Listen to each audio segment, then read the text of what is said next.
개념 원리 기하 수업 할게요. 오늘은 146쪽에 있는 직선의 방정식이라는 걸 할 거예요. 우리가 배운 벡터를 이용해서 이제는 우리가 그 고등학교 1학년 수학 상에서 배웠던 직선의 방정식과 원방정식을 표현하는 방법을 배울 거예요. 그에 대한 내용이구나 라고 여러분이 생각하면 될 것 같아요. 이거를 하려면 일단은 용어 하나를 정리를 해야 되는데 그냥 말 나온 김에 모든 벡터의 용어를 한번 정리를 한번 합시다. 벡터의 용어 중에 일단 0벡터라는 게 있었죠. 0벡터가 뭐죠? 그냥 말 그대로 크기가 0인 벡터야. 방향과 상관없이. 그 다음 단위 벡터라는 게 있어. 단위 벡터는 뭐니? 크기가 1인 벡터. 그 다음 우리가 지금 구하고 있는 벡터를 평면 벡터라고 부르기도 해. 벡터를 평면에 표현하는 거. 그러면은 평면 벡터가 있으면 공간 벡터도 있는데 공간 벡터는 교육 과정이 달라지면서 사라졌어. 우리는 배우지 않아. 그 다음 위치 벡터라는 것도 있었는데 위치 벡터는 뭐였지? 여기서 용어를 좀 어느 정도 정리를 잘 해놔야 된다. 위치 벡터는 위치를 나타내는 벡터인데 위치 벡터는 그 벡터 외부의 점을 시점으로 나타낸 벡터야. 그러니까 예를 들면 AB 벡터가 이렇게 있어. AB 벡터는 그냥 A에서 B로 가는 건데 이거를 AB 외부에 있는 이미 한 점을 기준으로 그 벡터를 표현한 거. 이게 A의 위치 벡터고 이게 B의 위치 벡터가 되는 거야. 그러니까 이 외부의 한 점에서 A, B를 바라보는 거지. 그런데 여기서 많이 어려워하는 게 뺄셈이죠. 이거를 A 벡터라고 하고 이걸 B 벡터라고 할게. 그럼 AB 벡터를 위치 벡터로 표현하면 이거를 OB 빼기 OA인 거야. B 빼기 A 벡터다. 문자로 볼 때는 하나의 점을 기준으로 OB, OA라고 쓰면 되고 그림으로 볼 때는 얘를 구하는 방법은 이거에서 이걸 빼면 돼.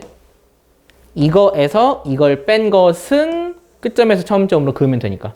알지? 혹은 여기서 여기까지 가는 게 이거니까 여기에서 여기를 빼면 이거다. 그러니까 여기서부터 여기까지 가는 길이 두 개가 있잖아. 내가 여기를 알고 여기를 알아. 그럼 이거는 이거 빼기 이거라고. 이거 더하기 이게 이거니까. 그것만 좀 잘 연습하면 돼. 그래서 이렇게 나타내는 걸 위치 벡터라고 하고 위치 벡터는 앞으로는 웬만하면 그 시점, 하나의 점을 원점으로 보고 계산을 한다. 그 다음 오늘 우리가 배우는 건 방향 벡터야.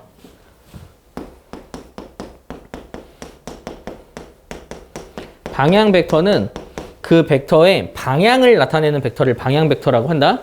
다른 조건은 뭐 상관없어. 뭐 크기도 상관없고 아무것도 상관없고 그냥 그 벡터의 방향을 나타내.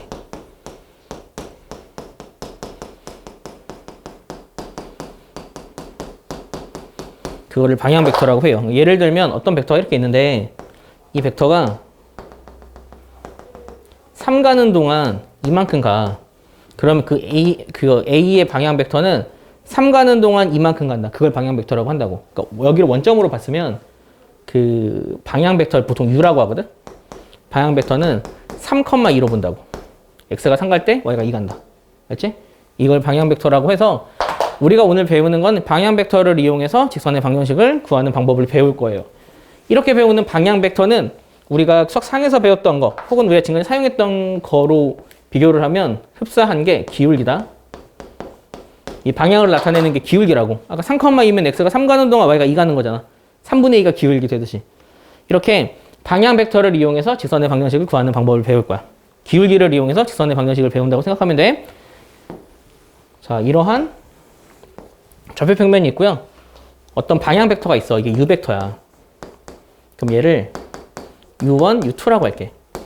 그리고 내가 구하고 싶은 게 어떤 벡터냐면 A라는 점이 있어. 이 A라는 점을 A1, A2라고 할게.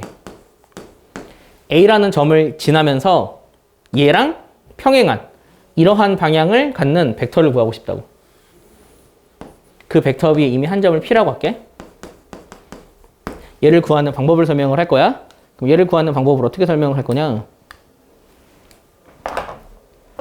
지금 우리가 이걸 나타내면 위치 벡터로 나타내면 이건 A 벡터라고 쓸 수 있고 이건 P 벡터라고 쓸 수 있어. 그러면 내가 지금 구하고 싶은 벡터는 이 벡터야. AP 벡터. AP 벡터는 어떻게 표현할 수 있지?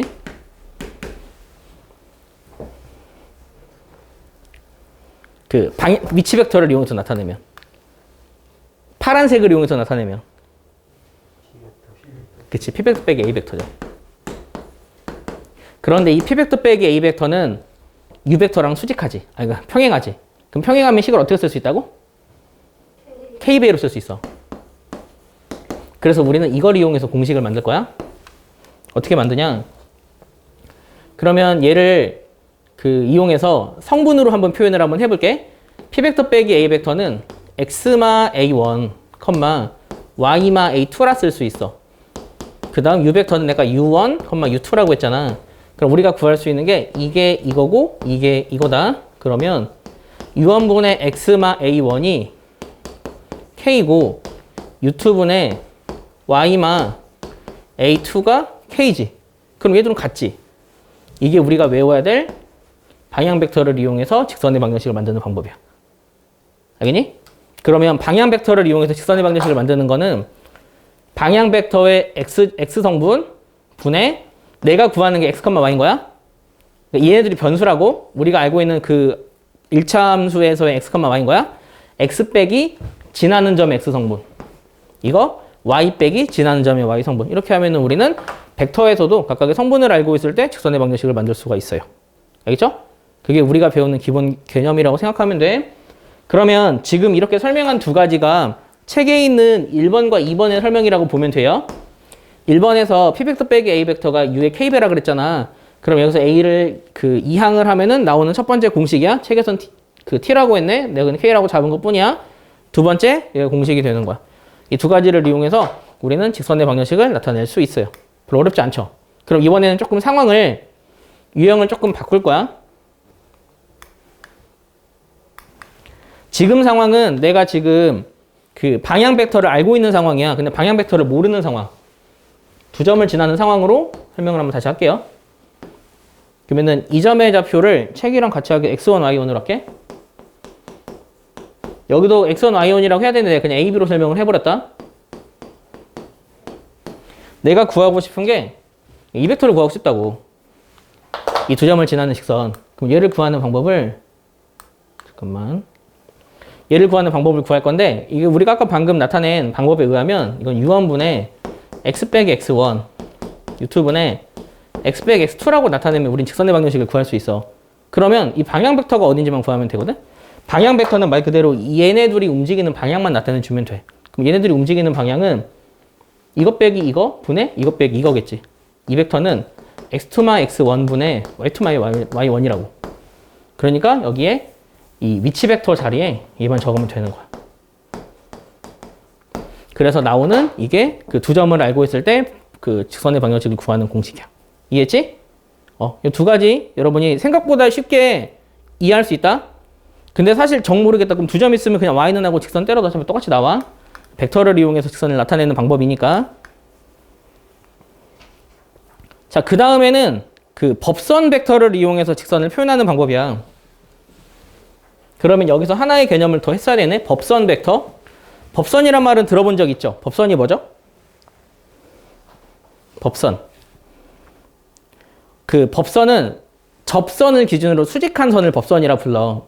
그러니까 우리가 사실 법선을 어디서 배우냐면 지금 이게 굴곡이라고 생각하면 돼. 이 굴곡에 빛이 들어와.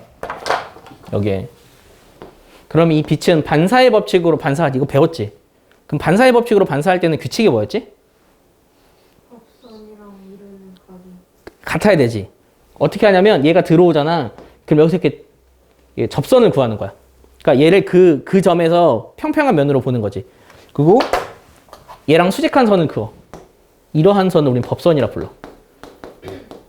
그럼 이 반사의 법칙은 지금 접선과 기준으로 수직한 선이 들어올 때 이 각이랑 똑같은 각이 되도록 나가면 그게 반사의 법칙이거든? 이럴 때 사용하는 게 법선이라는 말이야. 접선과 수직한 선을 법선이라고 하는데 우리는 법선 벡터를 활용해서 직선을 구할 거야. 그러면 상황은 어떤 상황이냐면 책에 있는 그림대로 그림 한번 그려볼게. 책에서는 조건이 어떻게 돼 있냐면 여기에 법선 벡터 하나를 준 거야. 오케이. 그리고 우리가 구할 거는 법선, 그러니까 얘랑 수직하면서 A점을 지나는 직선을 구할 거야. 그러면 그 직선은 대충 뭐 이렇게 생겼겠지? 이렇게. 내가 구하고 싶은 게 이 벡터다. 그럼 얘네들은 수직해. 이러한 조건을 이용해서 활용하는 방법은 내가 구하고자 하는 점을 P라고 해. 그럼 이거는 위치 벡터로 나타내면 A 벡터, P 벡터야. 자, 이 상황에서 지금 내가 이 파란 선을 벡터로 표현을 한번 해볼게. 어떻게 표현할 수 있을까? 이런 위치 벡터로 표현을 하면. 아니, 파란 선이래. 녹색 선을. 아니면 AP 벡터는. P 벡터 빼기 A 벡터지.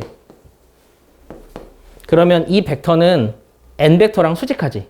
수직할 때 사용할 수 있는 조건. 지난번에 배운 거 아닌데. 수직하면 그거 하면 그거다. 두 벡터를 내적해. 그럼 무조건 0 나온다. 그러면 우리가 여기서 두 벡터의 관계를 활용해서 직선을 구해. 어떤 벡터랑 수직한 벡터를 구할 때는 내적이라는 걸 사용을 할 거야. 그럼 이거 성분으로 한번 적어볼게. 이거를 A1, A2라 하고요. 내가 구하는 걸 X, Y라고 할게요. 얘는 그냥 이 위를 움직이고 있는 거야. 얘는 잠깐만 보통 얘를 A로 둬서 X1, X2라고 하고요. 얘를 A, B라고 할게요. 그럼 이 상황에서 P 벡터 빼기 A 벡터는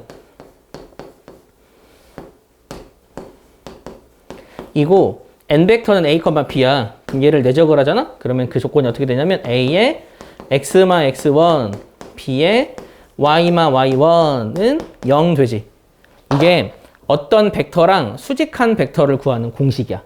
그러면 앞에 A, B는 수직한 법선 벡터의 X성분, Y성분으로 보면 되고 여기 1, Y1은 지나는 점이라고 생각하면 돼. 지나는 벡터의 지나는 점의 성분이라고 생각하면 되고 이 X, Y는 우리가 보통 함수에서 알고 있는 변수야. 그런 식으로 표현하는 게 우리가 배우는 개념이라고 생각하면 돼요. 알겠죠? 그래서 우리는 이걸 이용해서 이제는 직선을 구할 수도 있거든? 그거 구하는 걸 좀 연습을 하고 그 아래쪽에 보면은 보충학습이라고 있어요. 그 아래쪽에 있는 보충학습은 그러니까 방향 벡터 중에서 U1과 U2 둘 중에 하나가 0이면 X축과 평행하거나 Y축과 평행하거든? 그걸 설명하는 내용이니까 여러분이 그냥 잘 읽어보세요. 자, 그럼 유형 한번 살펴볼까요? 필수예제 16번은 직선의 방정식을 구하는 문제야. 그러면 이 직선의 방정식을 이용해서 평행하다는 그러니까 여기서 지금 이 조건 하나를 줘서 평행하다는 조건을 준 거는 방향 벡터를 알려주는 조건이라고 생각하면 돼. 근데 방향 벡터를 알려줄 때는 확실하게 여러분이 이렇게 두고 문제를 풀어야 된다.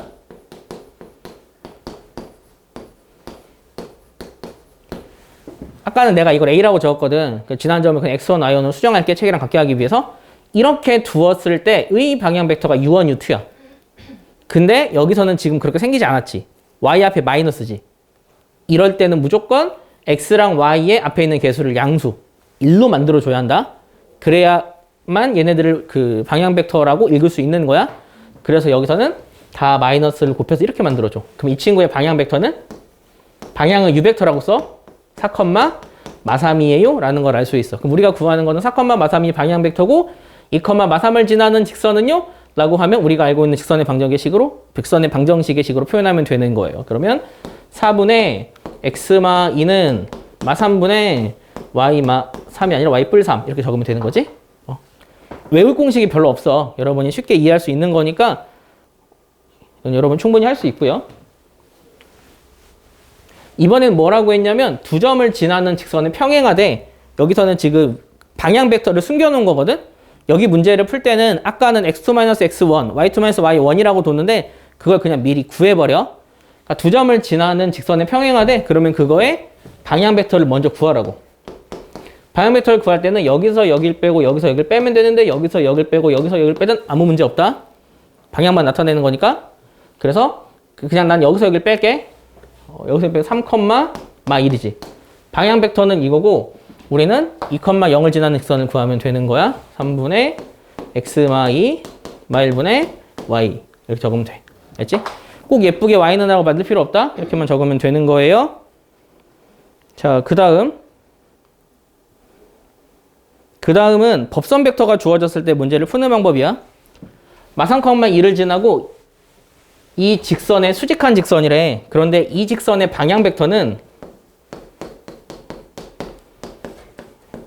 로 봐야 돼. 즉 우리가 구하는 거는 이 방향과 수직한 직선을 구하면 된다고. 그러면 얘랑 수직한 직선을 구하는 방법은 즉 법선 벡터가 2, 마 1일 때 그 직선을 구하는 방법은 A하고 x-x 성분 더하기 B 마이너스네 y 성분 은영 하면은 자동적으로 수직한 직선 구할 수 있는 거예요. 알겠죠? 다음도 동일하니까 넘어갈 수 있겠죠? 자, 이렇게 우리는 직선을 표현하는 방법을 배웠어. 그러면 152쪽 보자. 그 직선을 표현하는 방법을 배웠기 때문에 그 두 직선이 이루는 각의 크기도 구하면 돼. 두 직선이 이루는 각의 크기는 어떻게 구할 거냐? 두 직선의 방향 벡터가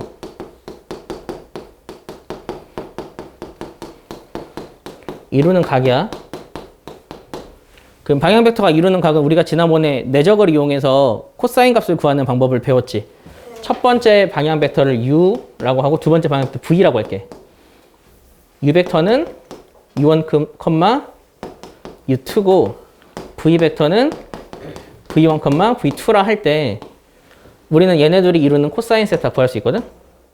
공식이 뭐였지?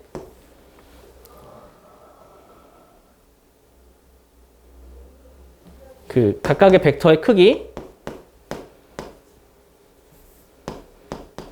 곱하기 내적이었지? 이걸 이용하면 우리는 각도를 구할 수 있다. 왜냐면 이게 내적의 정의니까 그렇잖아. 내적하면 크기 코사인 세타라고 했잖아. 그걸 이용해서 우리 이걸 구할 수 있어서 나머지는 다 계산할 수 있죠? 적어줄게요. u1 제곱, u2 제곱, v1 제곱, v2 제곱 분의 각각을 내적해. u1, v1, u2, v2 괄호야. 이렇게 계산하면 된다. 이렇게 하면 코사인 세타를 구할 수 있고, 근데 아마 숙제할 때도 조금 헷갈릴 거야. 코사인 세타가 음수값이 나오는 경우 있다고. 이 계산을 때려서 마이너스 2분의 1이 나왔다고 치면은 2분의 1인 걸 구해. 그래서 180에서 그거 빼면 된다. 그러니까 코사인이 2분의 1이면 얼마지? 60도지.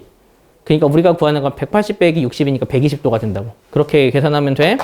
그러니까 복잡한 코사인에 대한 계산을 배우지 않아도 우리는 이루는 각 정도는 어차피 계산을 할 수 있어요.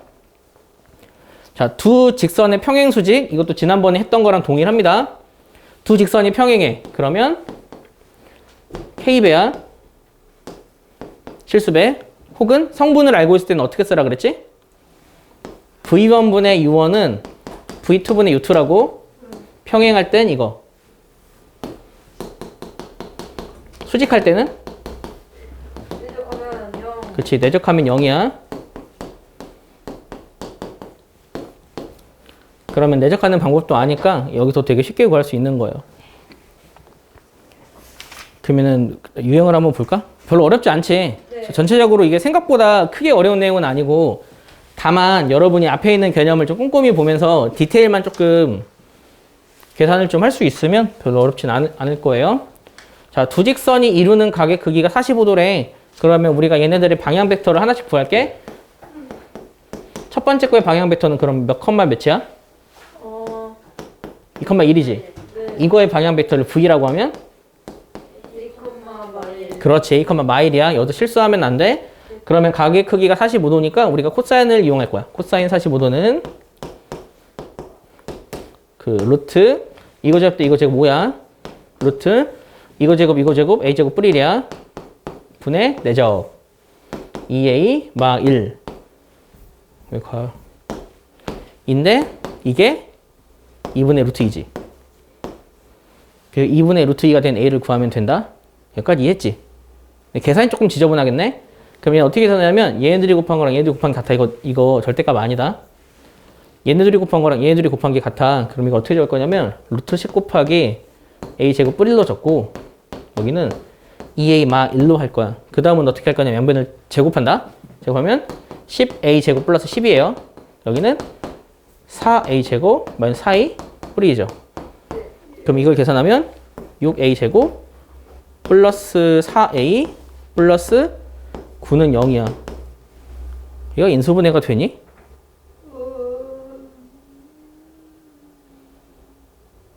안 되는데. 그치? 뭐가 아, 저기 2 안 곱했다. 어디다 안 곱했지? 2 마이를. 아, 안 곱했구나. 4의 마 2야. 그러면 여기서 제곱하기 전에 아니야, 제곱해야 돼. 제곱하면은 어떻게 되냐면 다시 할게. 여기서부터 16a 제곱 마이너스 16a 플러스 4예요. 그러면 이게 6a 제곱 마이너스 16a 마이너스 6은 0이니까 3a 제곱 마이너스 8a 마이너스 3은 0이요. 그러면 3a, 3, 1 마 뿌리면 되죠. a는 3, 마이너스 3분의 1, a는 3. 이런 식으로 나중에는 계산만 하면 되는 거예요. 알겠죠? 네. 그리고 그 다음에 나오는 평행 수직도 마찬가지입니다.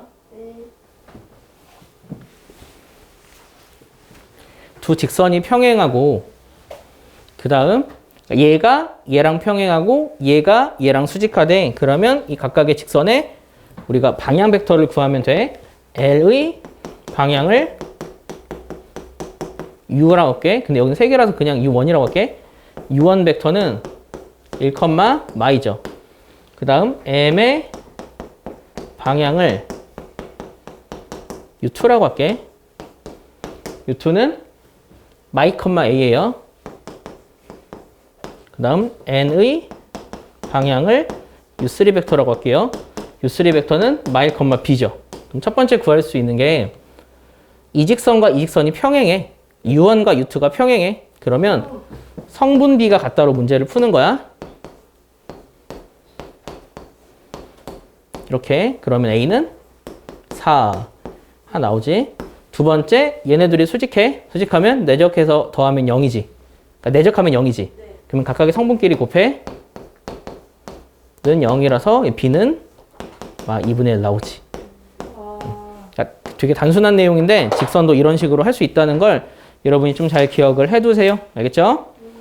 자, 우리가 배우는 도형의 마지막 챕터는 원의 방정식이거든요.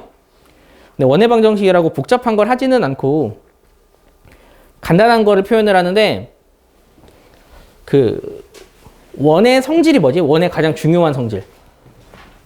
원의 정의. 모은 거.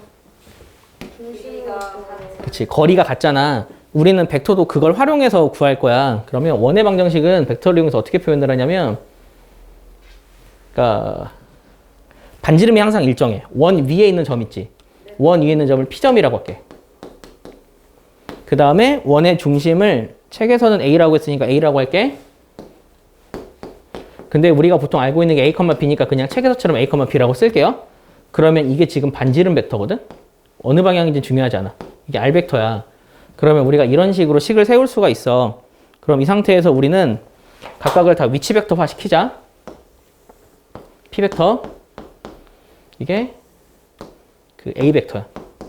그러면 내가 구하려는 R 벡터는? 그렇지. R 벡터는 P 벡터 빼기 A 벡터라 쓸 수 있거든요. 그러면 그때 이거를 이용해서 식을 세우면 여기서는 약간 간접적으로 식을 세운다. R 벡터인데 사실 R 벡터를 그냥 나타내는 거는 의미가 없어. 하지만 원의 특징은 그 반지름이 항상 일정하잖아. 그래서 여기서 우리가 이걸 크기로 나타낼 거예요. 이거의 크기랑 R 벡터의 크기가 같다. 근데 이 상태로 둬도 우리가 식을 만들 수가 없어. 어떻게 할 거냐면 제곱할 거예요. 이렇게. 제곱을 하면 그러니까 P 벡터에서 A 벡터를 뺀 거의 크기랑 R 벡터의 크기를 제곱한 게 같지. 그럼 이걸 우리가 식으로 세울 건데 얘를 식으로 어떻게 세우게? 어떻게 세우게? 어떻게 세우냐면 이렇게 크기를 만드는 방법은 두 벡터를 이렇게 내적하면 된다. 똑같은 벡터를 두 개 내적하면 크기가 나온다고.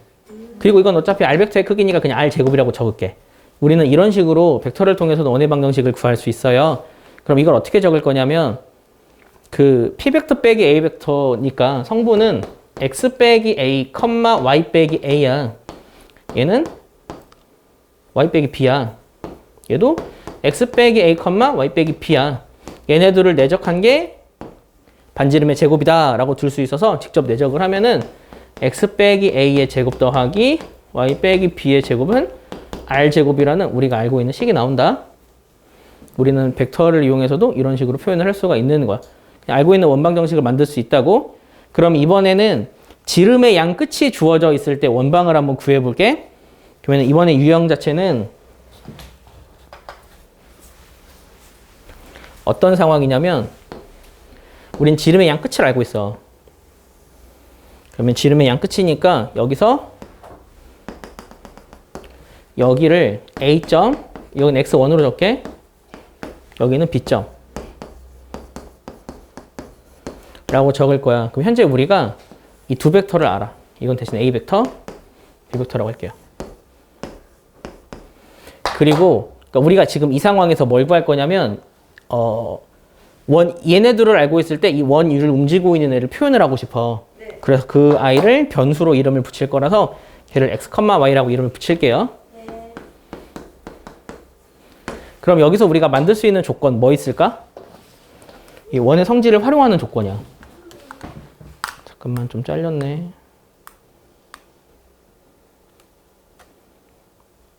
어떤 걸 만들 수 있을까? 어떤 걸 만들 수 있냐면 얘네들은 지름이야. 그러면 원 위에 한 점을 알고 있기 때문에 수직하지. 그러면 내가 이 벡터를 구하고 이 벡터를 구해서 내적하면 수직이지. 그걸 통해서 나타낼 거야. 그러면 이 벡터는 어떻게 표현하지? 이 벡터? 아니다, 이쪽으로 나타낼게. 계산해 줄게. 이 벡터를 어떻게 표현하지? 여기다 적을게. 얘는 x 빼기 x1, y 빼기 y1을 나타내잖아. 그러면 이 벡터는 어떻게 나타낼까? 얘는 x마 x2, y마 y2를 나타내지. 얘네들을 내적하면은 수직하니까 0이라고. 그래서 나오는 두 끝을 알고 있을 때 공식은 x 빼기 x1, x 빼기 x2 더하기 y 빼기 y1, y 빼기 y2는 0이다 라는 공식을 알 수 있어서 두 양 끝을 알고 있을 땐 이러한 공식을 세울 수 있다. 물론 여러분이 알고 있는 원방의 성질을 활용해서 둘의 중점을 알고 그러니까 둘의 길이 구해서 반지름 구하고 해도 되지만 이런 식으로도 우리는 원방을 구할 수 있다고. 그래서 이렇게 계산하는 게 우리가 배우는 주된 내용이라고 보면 돼요. 그러니까 알고 있는 내용을 활용하는 방법이야. 그런데 실제로 근데 여기서 니네 생각해야 될 게 보면은 지금 내가 적은 식은 유도 자체만 벡터로 하는 거지 결과적으로 보면 결과는 벡터가 아니지. 그 말은 꼭 벡터로 풀 필요는 없다는 얘기야. 벡터를 통해서 이렇게 나타낼 수도 있다는 거지 꼭 여러분이 모든 걸 다 벡터로 풀진 않아. 하지만 다른 거는 다 그냥 보던 공식인데 마지막에 나온 이 공식은 우리가 사용하지 않았던 공식이잖아. 이거 하나는 사용하면 도움이 되겠죠. 그것만 좀 잘 기억하면 돼요. 그래서 실제로 얘는 그냥 공식을 약간 유도해주는 과정이라 보면 되고 너희가 만약에 풀 거는 진짜 니네가 공식을 유도하면 돼. 그게 필수예제 20이야. 필수예제 20은 뭐라고 했냐면 A, B점이 있어. 근데 이미 P점이 존재하는 AP 벡터랑 P 벡터를 내적했더니 0이래. 그러면 P는 어떤 상황일까? P는 이게 방금 마지막에 증명해준 그거잖아. 네. 그러니까 두 점이 존재해. 임의에 두 점이 있다고. 근데 두 점을 기준으로 나머지 한 점을 이렇게 내적해서 0이 되는 경우, 수직한 경우는 얘네들이 지름의 양 끝인 경우밖에 없어. 그래서 우리는 얘네들의 지름의 양 끝이다 해갖고 그냥 중점 구하고 어쩌고저쩌고 해도 된다고. 아니면 둘 간의 거리 구해서 반지름 구해서 둘레를 구해도 돼. 근데 우리가 이거를 벡터로 표현할 때는 아까 했던 공식처럼 너희가 유도하면 되는데 그렇게 하는 방법. 그러니까 P점의 좌표를 x, y라고 잡아. 그 상태로 그냥 대입해서 자취 방정식처럼 계산을 하면 된다. 그럼 P의 벡터는 x뿔 2, y마 1, y다. 내적. 그다음 PB 벡터는 x마 1, y뿔 3, 내적. 해서 0이다 하면은 자, 참고로 이렇게 풀면 안 돼. 이렇게 되는데 굳이 이렇게 풀지 마. 계산해서 완전 제곱식으로 만들어서 반지름 구하는 거 복잡하잖아. 얘는 사실은 딱 보자마자 아 얘네들이 이 중점이 여기 있구나 라고 해서 둘 간의 거리를 구해서 그거 반 때려. 그게 반지름이야. 아니구나. 지름만 구하면 되는구나. 지름에 그냥 파이만 붙이면 돼. 그래서 이거를 약간 기하학적으로 해석하는 것만 여러분이 좀 잘 연습을 합시다. 여기까지가 우리가 벡터에 대해서 알아야 되는 기본적인 내용이야. 근데 벡터는 공식이 있고 뭔가 유도하는 과정이 있긴 한데 결과적으로 모든 건 여러분이 기하학적인 능력이 어디에 있냐에 따라 모든 게 좀 달라지거든요. 그래서 나중에 공간도형에서도 말을 해줄 거지만 여기서 배우는 이 평면 벡터 어찌됐든 도형이야. 이 도형은 여러분이 좀 그림을 그리면서 어떤 관계인지 구하는 게 특히 중요합니다. 그래서 그에 따른 158쪽이랑 159쪽에는 연습 문제를 잠깐만 살펴보면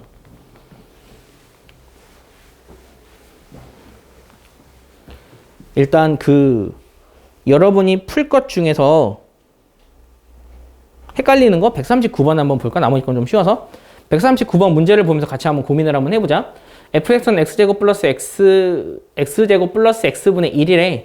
이 그래프는 오른쪽 그림과 같다. 실제로 이 그래프를 그리는 방법은 나중에 미적분에서 배우긴 할 건데 지금은 우리가 그릴 수 있는 방법은 없어요. 함수 위에 두 점 PQ를 지나는 직선의 방향 벡터 중 크기가 루트 10인 벡터를 U1이라고 한대. 그러면 그 점에 이게 뭐냐? A, B라 한데 문제가 이게 맞지? 이게 잘못 나왔지? A 빼기 B의 절대값을 씌운 값을 구하래. 문제를 한번 잠깐만 보자. 지금 여기서 우리가 구하는 거는 그 PQ라는 점이 존재하는데 그 PQ라는 점을 지나는 직선 중에서 여기서 지금 P라는 점과 Q라는 점이 존재해. P라는 점은 X가 1일 때고 Q는 X가 마이너스 2분의 1일 때야. X가 1일 때니까 대충 여기로 찍을게. 여기가 1이니까. 이 점이 P, 그 P1, 그러니까 F1이야. 그다음 마이너스 2분의 1이면 대충 여기쯤이야. 여기는 그 Q니까 마이너스 2분의 1, F만 2분의 1이야. 이런 두 점이 존재하는데 문제에서는 뭐라고 했냐면 두 점을 지나는 직선에 이 직선의 방향 벡터 중 크기가 루트 10인 벡터를 구하래. 말이 좀 어렵지. 문제가 엄청 어렵진 않구나. 그러면 두 점의 방향 벡터는 구할 수 있겠지. F1은 얼마야? 2분의 1이지. 여기다 집어넣으면 되니까. F 마이분의 1은 얼마일까? 이거를 계산하면 F 마이분의 1이 그 마이너스 4 나온다. 여기까지 내가 계산할게. 그러면 둘의 방향 벡터는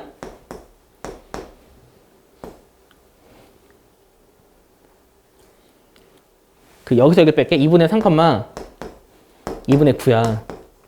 우리가 구하는 건 이 방향 벡터 중 크기가 루트 10인 벡터를 구하면 돼. 즉 얘랑 평행한 벡터를 구하면 돼. 그거를 이름을 뭐로 붙일 거냐면 그냥 PQ 벡터로 할까?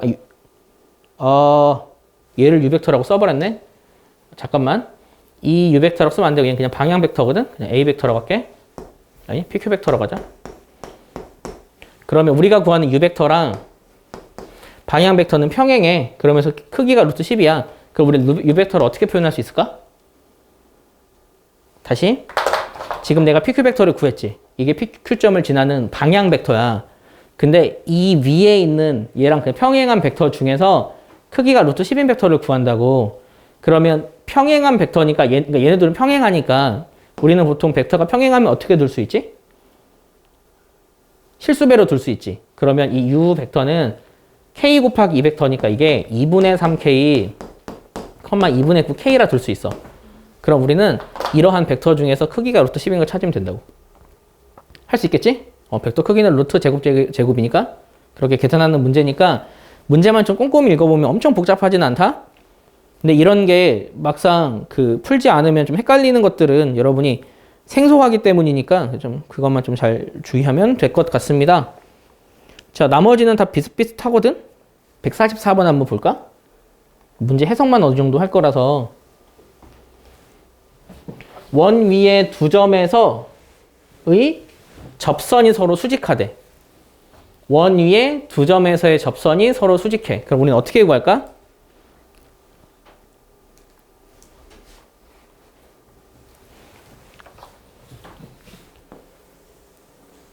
그림을 한번 그려줄게. 여기서 한번 찾아보자. 원 이렇게 있어. 네, 원 위에 한 점이 마일 컴마 루트 3이니까 대충 여기쯤에 있어.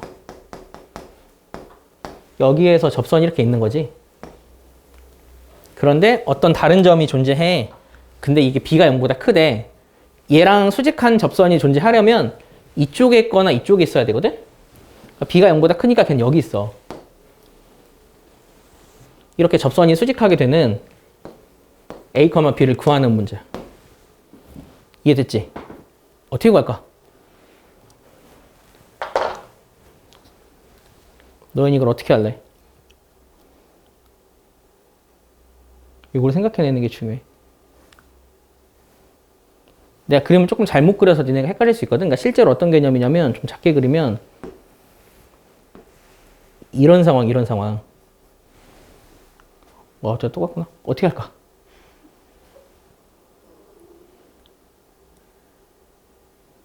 뭐 이게 막 떠오르는 게 있어야 돼.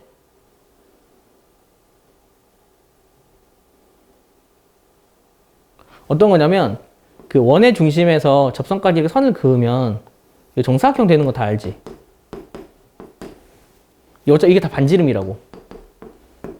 그러면 그걸 이용해서 구하는 거야. 그러니까 그림을 잘못 그려서 그래? 내가 여기서 이렇게 법선 벡터를 구해. 그러니까 원의 중심에서 접점까지 선을 그으면 얘 무조건 수직해. 그리고 내가 여기서 접점이 사실 여기쯤에 있어야 돼? 선을 그으면 수직하다고. 그러면 이 벡터가 이 벡터고 이 벡터가 이 벡터야. 그러면 그냥 이 벡터 구하고 이 벡터 구해서 내적해서 0이다 해버리면 돼. 알겠지? 근데 어차피 원점이니까 이것 자체가 이미 위치 벡터다. 그래서 이거는 0이다 하면 돼. 근데 문제는 좀 있지. 미지수는 2개인데 지금은 내가 식 하나밖에 못 잡았잖아. 식 하나를 더 찾아야 돼. 그치? 대입해서 4다. 그것까지 한번 찾으면 문제 풀 수 있겠지? 이런 거 생각하는 게 우리에게 좀 필요한 것 같습니다.